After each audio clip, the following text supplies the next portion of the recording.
नमस्कार साथियों, कैसे हैं आप सभी। मैं आशा करती हूँ आप और आपका बेबी बहुत स्वस्थ होंगे और अच्छे से आप अपना ख्याल रख रहे होंगे। साथियों, आज इस वीडियो में मैं आप सभी के लिए प्रेगनेंसी में किए जाने वाले प्राणायाम को लेकर आई हूँ कि कौन से प्राणायाम हैं जिन्हें करके आप प्रेगनेंसी में खुद को और अपने बच्चे को स्वस्थ रख सकती हैं। बहुत ही आसान से ये प्राणायाम है, लेकिन इनका जो लाभ है वो बहुत ही बड़ा है। तो उसे अगर आप प्रेगनेंसी के दौरान करती रहेंगी तो आप अपने आप को और अपने बच्चे को बहुत सारी समस्याओं से बचा सकती हैं और एक स्वस्थ बच्चे को जन्म दे सकती हैं। साथियों, अपनी लास्ट वीडियो में मैंने प्रेगनेंसी के दौरान किए जाने वाले आसनों के बारे में बताया था।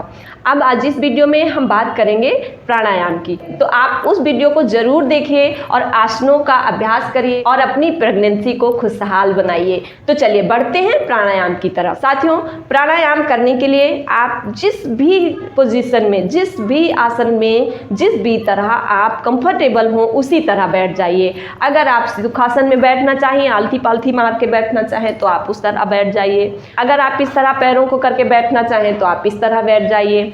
आप सिद्धासन में बैठ सकें तो आप सिद्धासन में बैठ जाइए। पद्मासन में बैठना चाहें तो आप पद्मासन में, जिस भी पोजीशन में बैठ सकें आप बैठ जाएं।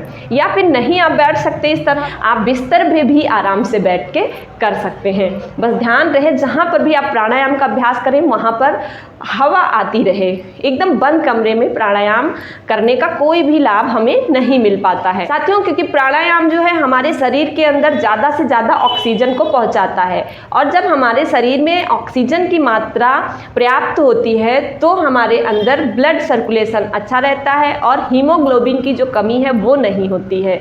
इसीलिए प्राणायाम हमेशा खुली हवा में करना चाहिए। तो साथियों, जब आप प्राणायाम के अभ्यास के लिए बैठें, ये आपको ऐसे या फिर झुका के ऐसे सब नहीं बैठना है, आपको बिल्कुल स्ट्रेट बैठना है। शोल्डर एकदम रिलैक्स, गर्दन बिल्कुल सीधी, स्पाइन बिल्कुल सीधी। इस तरह आप बैठ जाएं। चाहें तो आप ज्ञान मुद्रा भी बना सकते हैं।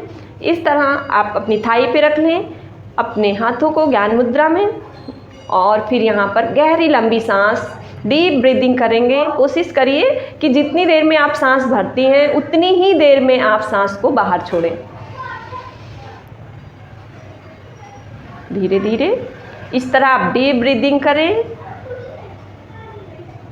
5 से 10 बार आप डीप ब्रीदिंग जरूर करें। अगर आपको थकान महसूस होने लगे तो फिर आप थोड़ी देर के लिए बिल्कुल आराम से नॉर्मल ब्रीदिंग के साथ बैठें और फिर आप डीप ब्रीदिंग का अभ्यास करें। अब उसके बाद आपको क्या करना है, अनुलोम विलोम प्राणायाम का अभ्यास करना है। साथियों, प्रेगनेंसी के दौरान आप बाह्य प्राणायाम या भ्रसिका या फिर कपालभाति ऐसे प्राणायाम को नहीं करें। सबसे पहले आप डीप ब्रीदिंग कर लें, के बाद आप अनुलोम विलोम प्राणायाम का अभ्यास करें। आइए चलते हैं अनुलोम विलोम का अभ्यास करते हैं। एक हाथ को आप अपने ज्ञान मुद्रा में थाई पर प्लेस कर देंगे, दूसरे हाथ को आप इस तरह प्राणायाम मुद्रा में और फिर स्पाइन को सीधा रखते हुए बैठ जाएंगे। अपने अंगूठे से अपनी दाहिनी नाक को बंद कर लेंगे और बाई नाक से सांस को भरेंगे। फिर अपनी रिंग फिंगर और छोटी उंगली से अपनी बाई नाक को बंद कर लिया और दाहिनी नाक को छोड़ दिया और सांस भी हमने दाहिनी नाक से छोड़ दिया। धीरे धीरे अब वापस से आप दाहिनी ही नाक से सांस भरेंगे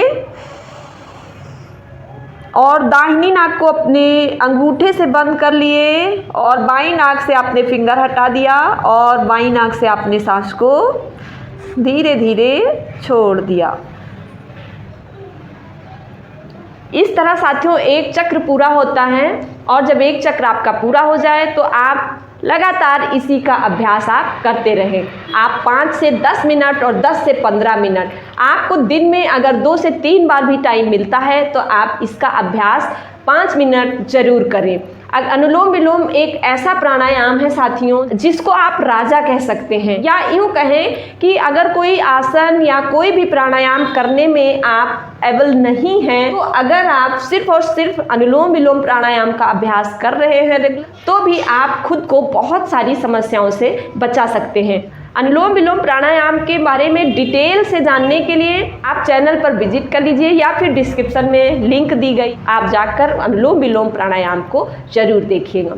साथियों, अगले प्राणायाम का अभ्यास करते हैं हम भ्रामरी प्राणायाम। भ्रामरी प्राणायाम करने के लिए आप बिल्कुल ही सीधा बैठ जाएंगे और फिर अपने फिंगर्स को इस तरह अपनी आँख के ऊपर रख लेंगे और अपनी इंडेक्स फिंगर को इस तरह आप अपने आज्ञा चक्र के पास रख लेंगे और अपने अंगूठे से अपने कान को बंद कर लेंगे और फिर अब आप सांस भरते हुए और अपनी जीभ को अपने दांतों के जड़ पर लगाएंगे और फिर ओम बोलते हुए सांस को नाक से बाहर छोड़ देंगे।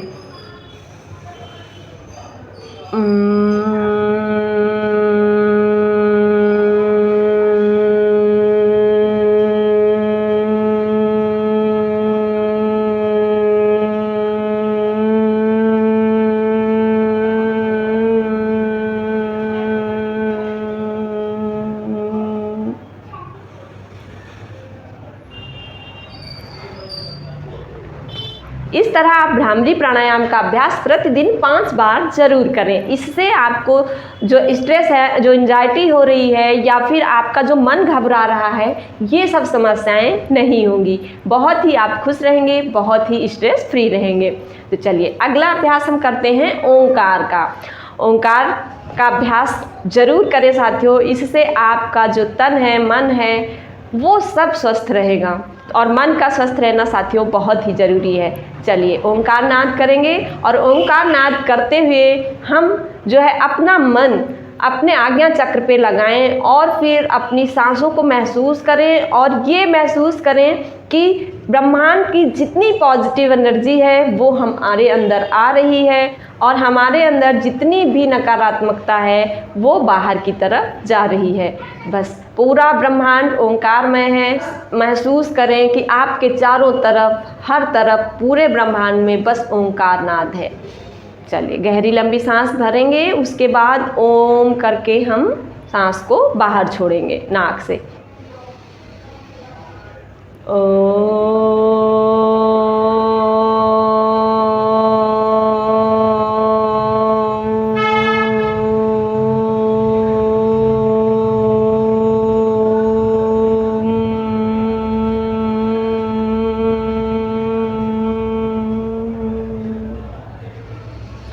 इस तरह आप ओंकार नाद का भी 5 से 10 बार अभ्यास करें साथियों। इसके बाद आप जो भी मंत्र आप करते हो, जो भी प्रार्थना आप करते हो, उसका अभ्यास थोड़ी देर के लिए जरूर करें। अगर आप प्रतिदिन इसे आधे घंटे से लेकर 1 घंटे का अभ्यास भी कर लेंगे साथियों, तो यकीन मानिए कि प्रेगनेंसी के दौरान होने वाली समस्याएं तो आपको बिल्कुल नहीं होंगी।